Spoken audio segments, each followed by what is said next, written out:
जिस वक्त हम मौजूद हैं चक नंबर 106 पे, जहाँ पर जो है ये थाना एयरपोर्ट की हदूद है।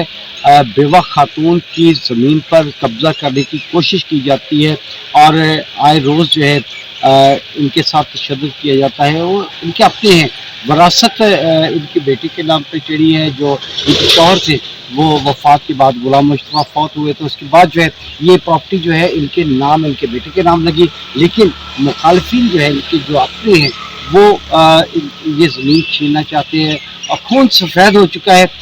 खातून इस वक्त हमारे साथ मौजूद है, बेवा हैं। बात करेंगे। जी, क्या हुआ, कैसे हुआ ये सब? अस्सलाम वालेकुम, मेरा नाम ज़रा परवेज़ है। मैं हसन कॉलोनी की रहने वाली हूँ। मेरे शौहर का नाम गुलाम मुस्तफ़ा था, जो जिनका इंतकाल हो गया है, और मेरा बेटा मोहम्मद रुमान है, वो अभी 3.5 साल का है। मेरे शौहर के इंतकाल के 3 मंथ बाद पैदा हुआ है। उसके बाद ये वरासत 8.5 मरले का घर और 2 किले जो ज़मीन थी वो मेरे शौहर के नाम हुई थी। वो मेरे शौहर को विरासत में मिली और मुखालफिन को ये चीज़ बर्दाश्त नहीं हुई, वो आके मेरी ज़मीन पे कब्ज़ा करने की कोशिश की कर रहे हैं। वो कब्ज़ा मेरे पास है और अदालत में जाके झूठे केस चलाए हुए हैं। मुझे कहीं का भी नहीं जाने दे रहे और इधर आके मैं कब्ज़े पे बैठी हूँ। मैं जब चली जाती हूँ ये फसल काट के ले जाते हैं। जब मैं इधर आई हुई हूँ, इधर बैठी हूँ, तो ये चीज़ बर्दाश्त नहीं होती। पुलिस आती है, पुलिस को मैं ये चीज़ कहती हूँ, पुलिस तो चक वाले भी गवाही देते हैं कि ये काश्त इस बच्ची ने की है, बच्ची का हक है, बच्ची के नाम है, बच्ची प्रूफ लेके फिर रही है, लेकिन कोई भी नहीं सुनता। और आगे से वो कह देते हैं कि आप ज़मीन से बाहर निकल जाएं, आप ज़मीन छोड़ के चली जाएं।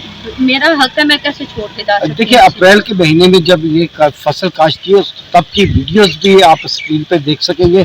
और ये बेवा जो है अपने हसूल इंसाफ के हसूल के लिए दर-बदर की ठोकरें खा रही है।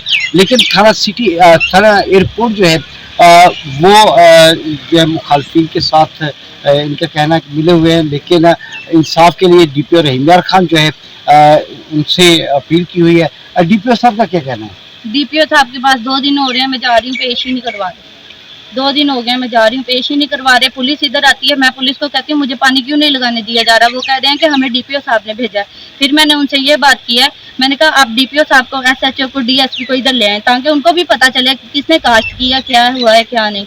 हर चीज़ का मैंने वो किया है, लेकिन नहीं सुन रहे। अगर से तमाम प्रूफ होने के बावजूद भी जो है पुलिस जो है इनकी बात नहीं सुन रही और ये खातून को जो है इस प्रॉपर्टी से, इस जमीन से महरूम करने की कोशिश की जा रही है। लेकिन ये दिलेर खातून अपने शौहर की वफात के बाद जो है एक मर्दों की तरह जो है हालात का मुकाबला कर रही हैं। अपने यतीम बच्चे को जो है वो पाल रही हैं। लेकिन इनके साथ जो है आए रोज़ कभी किसी थाने में, कभी किसी थाने में और अदालत में केस का सामना करना पड़ता है। लेकिन उसके बावजूद भी जो है खातून जो है डट के खड़ी है।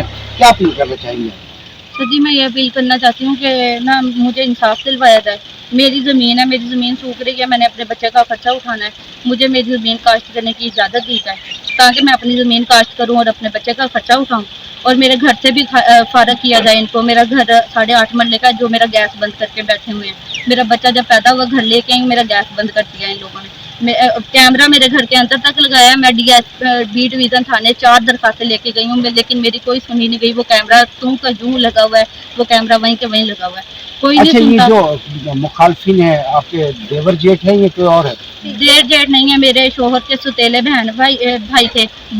मेरे जो जेठ था सुतेला, वो फौत हो गया। उसके बाद उसके बेटे हैं, सुतेले भतीजे हैं, जो आगे कब्ज होने की कोशिश करते हैं, ये सारा कुछ कर रहे हैं। जी बिल्कुल, ये भतीजे हैं जो इस खातून के साथ जो है दस्तराजी करते हैं, कपड़े भी फाड़ देते हैं। उसकी FIR भी हो चुकी है, लेकिन इंसाफ का हाल नहीं है।